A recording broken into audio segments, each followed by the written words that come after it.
Hello friends, welcome to குரிஞ்சிக்காதம்பம். நாம் இன்றைக்கி ஆஃப்ரிக்கன் எக்லெஸ் டோனட் ரெசிபி தான் பார்க்க போகிறோம். ரொம்ப ஈஸி செய்கிறது, டேஸ்ட்டும் ரொம்ப சூப்பராக இருக்கும். குழந்தைங்க ரொம்பவே விரும்பி சாப்பிடுவாங்க. இது எப்படி செய்கிறதுன்னு பார்க்கலாம் வாங்க. ஃபஸ்ட்டு ஒரு அகலமான பவுல் எடுத்துகிட்டு நான் 3/4 கப் பால், ஃபஸ்ட்டு 1/2 கப் பால் மட்டும் பவுலில் சேர்த்துருங்க. காய்ச்சி ஆறிய பால் 1/2 கப், 1/4 டீஸ்பூன் உப்பு, 1 teaspoon baking powder, 2 table spoon எண்ணெய், இதெல்லாம் சேர்த்துட்டு சுகர் 1/3 கப் சேர்த்துருக்கேன். நீங்கள் 1/4 கப் கூட சேர்த்துக்கலாம். சுகர் கம்மியாக போகுதுன்னா 1/4 கப் கூட சேர்த்துக்கலாம். ரொம்ப அதிகமாக வேணும்னா நீங்கள் 1/2 கப் சேர்த்துக்கலாம். ரொம்ப ஸ்வீட்டாக இருக்கும் 1/2 கப்புங்கிறதுனால 1/4 கப் போதும். ஸோ 1/2 கப் பால் தான் ஃபஸ்ட்டு சேர்த்துருக்கேன், ஆனால் 3/4 கப் எடுத்து வச்சுருக்கேன். இதெல்லாம் போட்டு நல்லா மிக்ஸ் பண்ணிவிட்டு 1 கப் அளவு கோதுமை மாவு இதையும் சேர்த்து நல்லா மிக்ஸ் பண்ணிக்கணும் ஃபஸ்ட்டு ஸ்பூனால். அதுக்கப்புறமா நீங்கள் கை வச்சு பிசைஞ்சுக்கலாம். பிசையும் போது நமக்கு போண்டா கன்சிஸ்டன்சி தெரியும் இல்லையா, அதை எடுத்து நம்ம ஆயிலில் போடுற கன்சிஸ்டன்சியில் இருக்கணும். அப்போ இந்த டைமில் நீங்கள் மீதி இருக்கிற பாலை கொஞ்சம் கொஞ்சமாக சேர்த்துக்கணும். இந்த 1/4 கப் அளவு பால் ஃபுல்லாக சேர்க்க வேண்டிய அவசியம் இருக்காது. நம்ம கோதுமை மாவோட கன்சிஸ்டன்சியை பொறுத்து பாலுடைய அளவு மாறும். 2 டேபிள் ஸ்பூனே எனக்கு போதுமான அளவாக இருந்தது. பட் நீங்கள் உங்கள் கோதுமை மாவுக்கு தகுந்த மாதிரி எடுத்துக்கோங்க. அதை எடுத்து போடுற மாதிரி இருக்கணும். இப்போ பார்த்தீங்கன்னா தெரியும், இந்த கன்சிஸ்டன்சிக்கு இருக்கணும். பிசைஞ்சு ஒரு 5 மினிட்ஸ் மூடி வச்சுருங்க. தண்ணி தொட்டுட்டு இப்படி எடுத்தால் நல்லா எடுத்து போடுற அளவு இருந்ததுன்னா உங்கள் மாவு கரெக்டான அளவில் இருக்குதுன்னு அர்த்தம். ஸோ இதுதான் கன்சிஸ்டன்சி.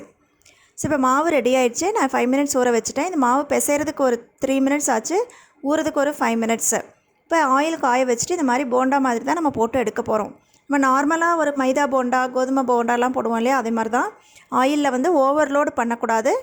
ஒரு சின்னதாக லெமன் சைஸ் அளவுக்கு எடுத்து, இல்லை நெல்லிக்காய் அளவு எடுத்து ஆயிலில் போட்டு சிம்மிலேயே வச்சுக்கோங்க. ஏன்னா சுகர் போட்டிருக்கனால டக்குன்னு கருத்துரும், உள்ளே வேகாது. அதனால் சிம்மிலேயே வச்சு திருப்பி போட்டு நல்லா செவக்க வேகிற வரைக்கும் நல்லா செவக்க வேக விட்டு எடுக்கணும். திருப்பி போடுறதுக்கு இதில் கஷ்டமாக இருந்ததுன்னா நம்ம பெரிய கம்பியெலாம் வச்சுருப்போம் இல்லையா, முறுக்கு திருப்புறதுக்கு, அந்த மாதிரி கம்பியில் கூட நீங்கள் திருப்பி விட்டு வேக வச்சு எடுக்கலாம். ஸோ இப்போ வெந்துருச்சு. நல்லா ஆயில் வடிச்சிட்டு எடுத்து ஒரு டிஷ்யூ பேப்பரில் போட்டு வச்சுக்கலாம். இப்போ போண்டா ரெடி ஆயிடுச்சு. இப்போ ஒரு 1/4 கப் அளவு சுகர் நல்லா பவுடர் பண்ணி வச்சுருக்கேன். அந்த சூடாக இருக்கும்போதே அந்த டோனட் இந்த பவுடரில் நல்லா பெரட்டி வச்சிடணும். இந்த சூடாக இருக்கும்போது தான் சுகர் இந்த போண்டாவில் ஒட்டும். ஆறிடுச்சுன்னா ஒட்டாது. அதனால் நீங்கள் அடுத்த லோடு ஆயிலில் போட்டுட்டு முதல்ல போட்ட லோடை நீங்கள் இந்த மாதிரி பெரட்டி வச்சிடலாம். ஸோ பெரட்டி வச்சிட்டிங்கன்னா உங்களுடைய ஆஃப்ரிக்கன் எக்லெஸ் டோனட் ரெடி ஆகிடும்.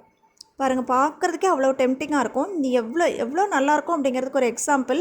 இப்போ நீங்கள் 1 கப் போட்டிங்க அப்படின்னா ஒரு 12 to 13 போண்டா கிடைக்கும். அதில் கிட்டத்தட்ட ஒரு 8 போண்டா என்னோடய குழந்தையே சாப்பிட்டேன். அந்தளவுக்கு டேஸ்ட்டாக இருந்தது. இது நீங்கள் ஜங்க் ஃபுட்டுன்னு ஃபீல் பண்ண வேண்டியதில்லை. கோதுமை மாவு, சக்கரை தான் சேர்க்குறோம், பேக்கிங் பவுடர் சேர்க்குறோம். கிட்டத்தட்ட ஒரு கேக் மாதிரி தான். ஆயிலும் ரொம்ப இழுக்கவெல்லாம் இல்லை, ரொம்ப ஆயில் கம்மியாக தான் இருந்தது. சாப்பிட்றதுக்கு அவ்வளோ டேஸ்ட்டாக இருந்தது.